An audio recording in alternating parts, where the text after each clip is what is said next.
Welcome to another episode of the EU Perspectives podcast. Today I am joined by Czech member of the European Parliament, Danuše Nerudová, who is one of the negotiators for the next long-term budget of the European Union, the so-called Multiannual Financial Framework. Ms. Nerudová, welcome and thank you for coming. Thank you for inviting me. So, Ms. Nerudová, when talking to one of your colleagues from the EPP group recently, he told me he wouldn't want to be in your shoes negotiating the budget, saying it will be a very hard battle. So, can we expect hard negotiations? Yes, of course, that it's the fundamental legislation and it's for 7 years. Therefore, it's really tough.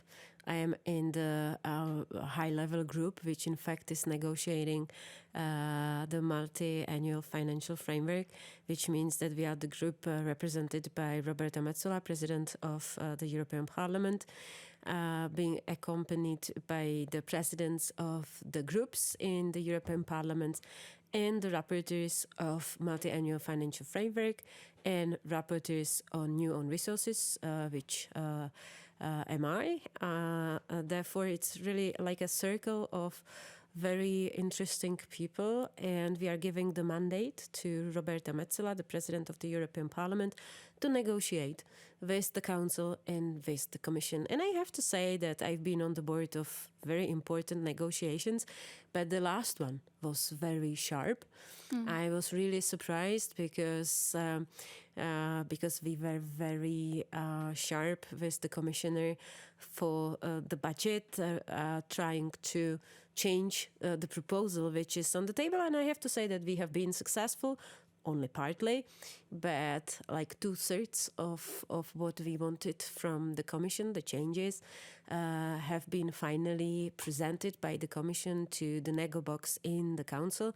Therefore, I think that in the beginning we reach a small victory, small success for European Parliament, but there are going to be more than 2 years of negotiations. So let's see what will happen next year.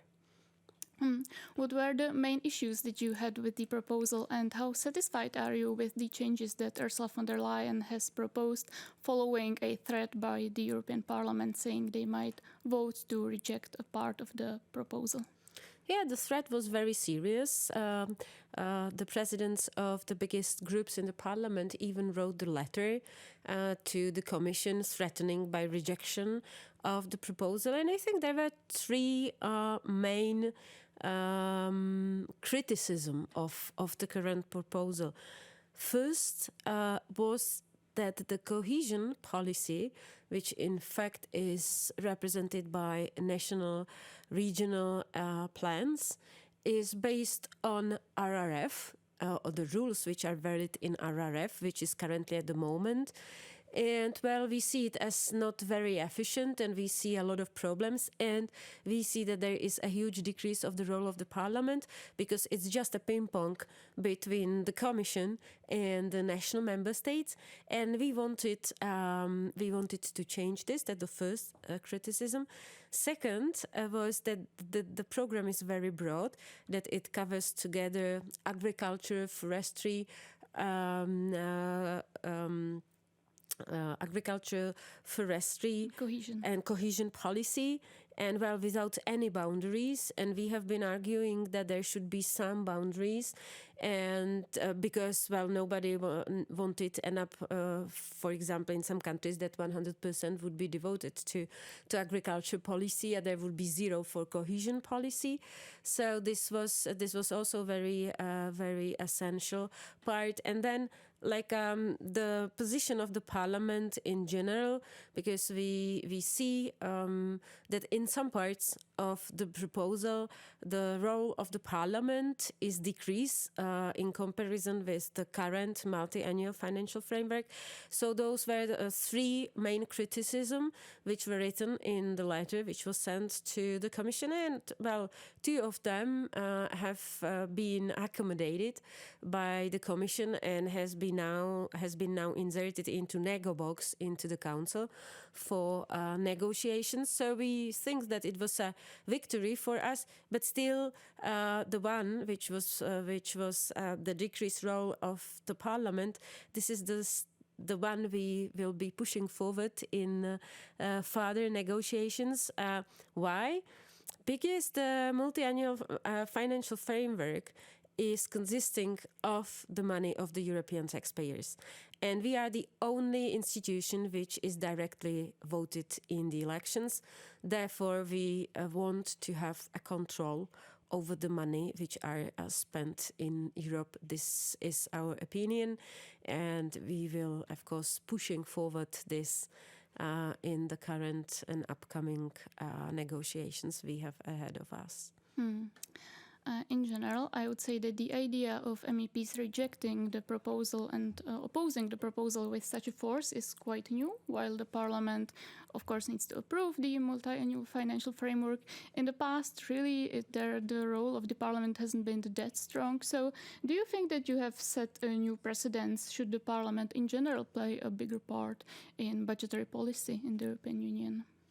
I think so, and I hope so, because again, Multi-Annual Financial Framework is the fundamental legislation of the EU. So if it would fail, then I would be asking about the eligibility of the cabinet of the European Commission.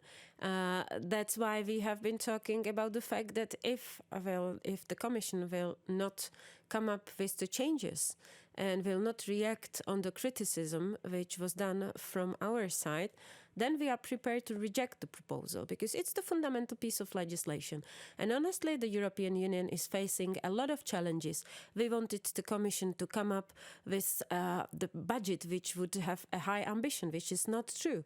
If you look on the budget and you deduct the repayments of the NGEU, the debts, the previous common debt, the Commission took, and if you involve an inflation coefficient, we are talking more or less about the same amount of the budget as in the previous term.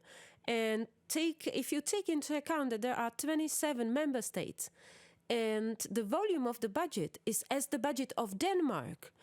So do you think that this volume of the budget can really solve or help to solve all the challenges we are facing, that it can solve cohesion policy, agriculture policy, which are the traditional policies, but we have the new ones, like, for example, common defense. So we are just adding new priorities and strategies with the same amount of money, which means that we have to cut somewhere. And what was cut, remarkably cut, is agriculture, cohesion policy, and, for example, fishery. Fishery in last Multi-Annual Financial Framework was receiving 6 billion euros, and now it's 2 billion. So it's really like the cut by 2/3. So it's serious that we need really ambitious Multi-Annual Financial Framework to cover all the expenses, all the strategies we have. And it's very much connected with the work I am doing, which is the negotiating of new own resources, writing the reports to new own resources. And of course, it's very complicated, because if I'm listening to the conversation, every member state is talking about that. I would like to increase agriculture policy. I would like to increase cohesion. I would like to increase competitiveness fund. But I don't want to increase revenues which are flowing into the budget. And honestly, this equation doesn't work. If you are increasing expenses, then you have to increase the revenues for the budget. Because I think that we all agree that we don't want to have another common debt for EU budget, because this mistake was done in the previous mandate. Because previously, 27 member states agreed that they will raise a common debt without agreeing how to repay the debt. And now we have the situation. 20% of the Multi-Annual Financial Framework should be spent on repayment of the previous debt. 20% every year. So we have like 20% minus every year because repayment of the previous debt. So it's a serious situation, and we don't want to cause the same or to do the same mistake twice. Now we are like presenting the priorities and strategies, but by the other words, we are also saying, but we have to agree how to pay it. So we don't want to have another common debt. to pay for this. So, in other words, you believe that the amount of funds for the common agricultural policy, cohesion, and so on should be kept the same, around 1/3 of the budget, as was the case in the previous MFF. But given that we have new priorities, we should have new resources. Honestly, in the previous Multiannual Financial Framework, the chapter on agriculture, cohesion, and fishery was 66% of overall budget. Now it's 44%. So it's a decrease.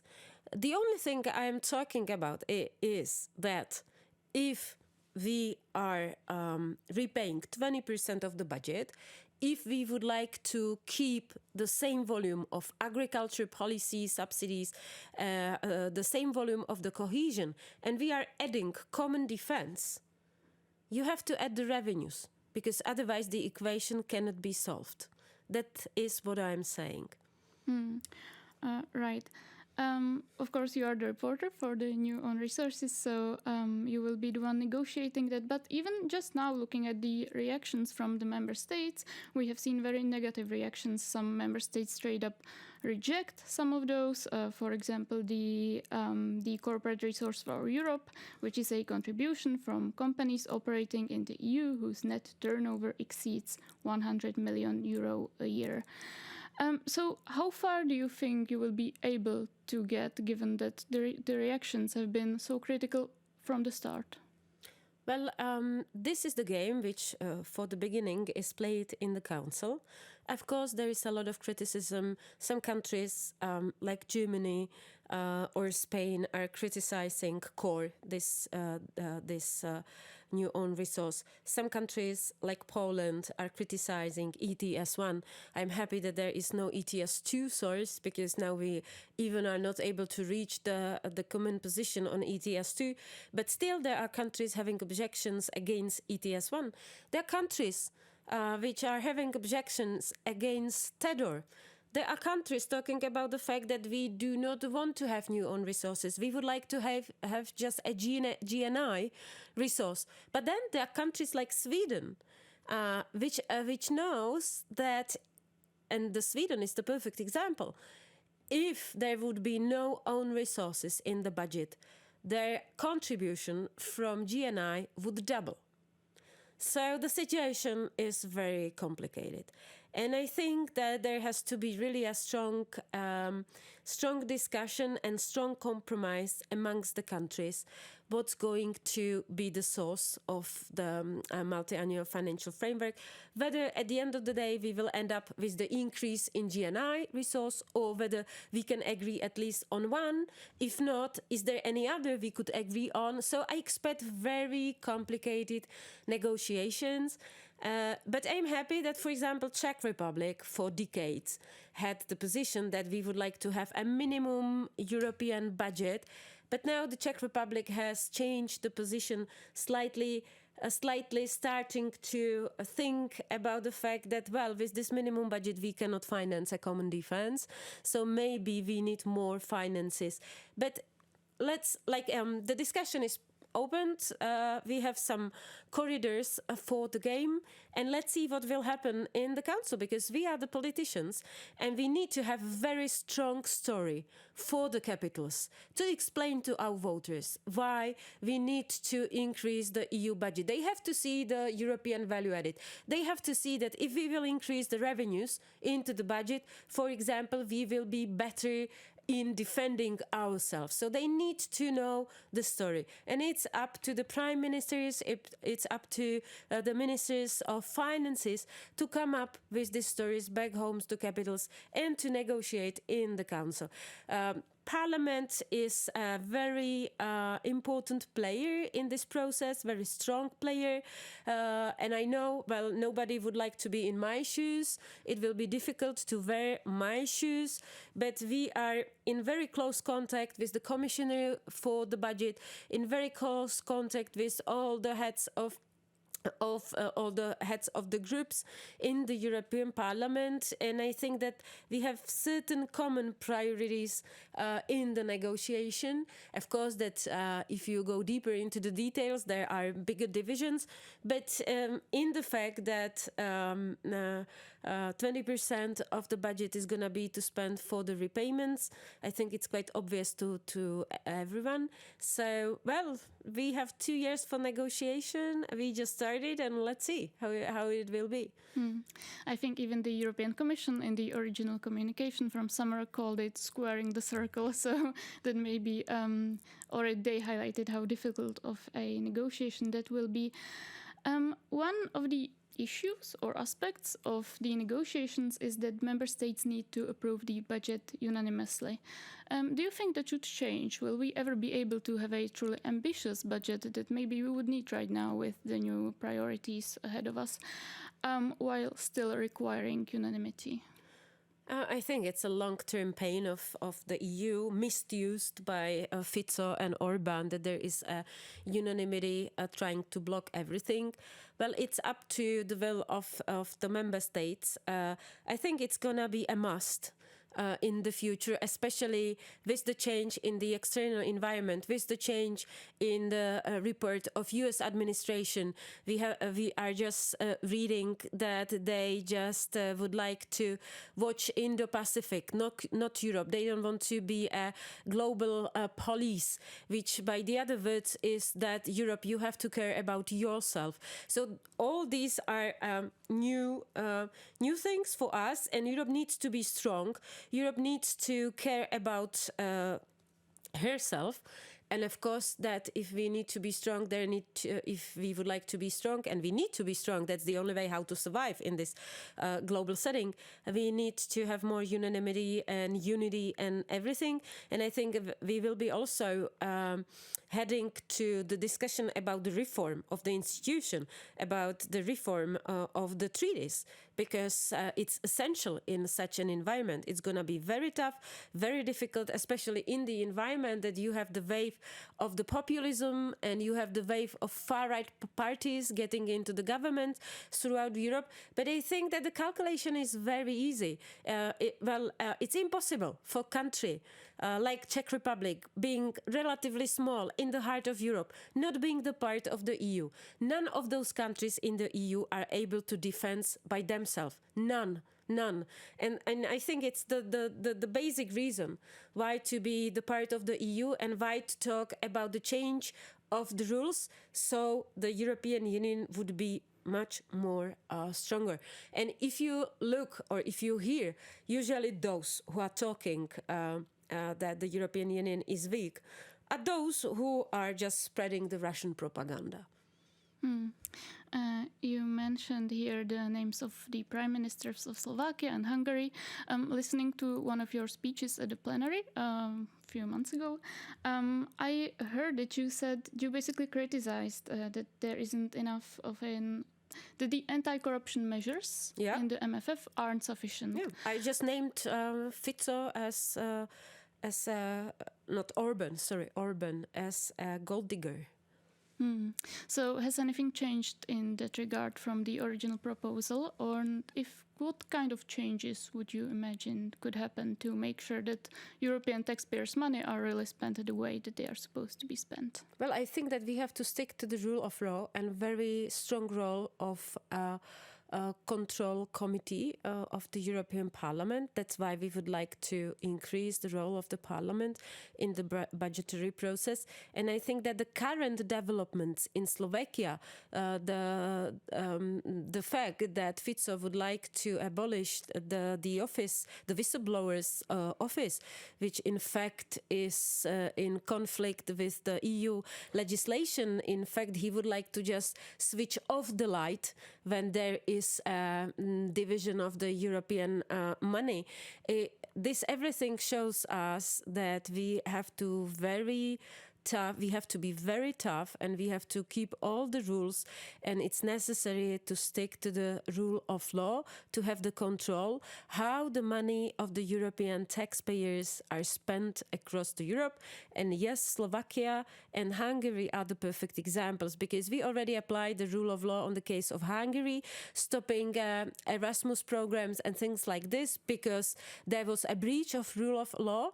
And this can at the moment happen to Slovakia due to the fact that Robert Fico is doing in bigger picture all the steps just to open the corruption environment. And of course that we as a European Parliament have to care about how the money are spending, because he started with decreasing the punishment for corruption. Then he abolished the special prosecutor's office. Then he is trying to abolish the office of the whistleblowers. And there are further steps he is making, which altogether, if you count them all together, are making the environment intransparent and creating a vast space for the corruption in Slovakia.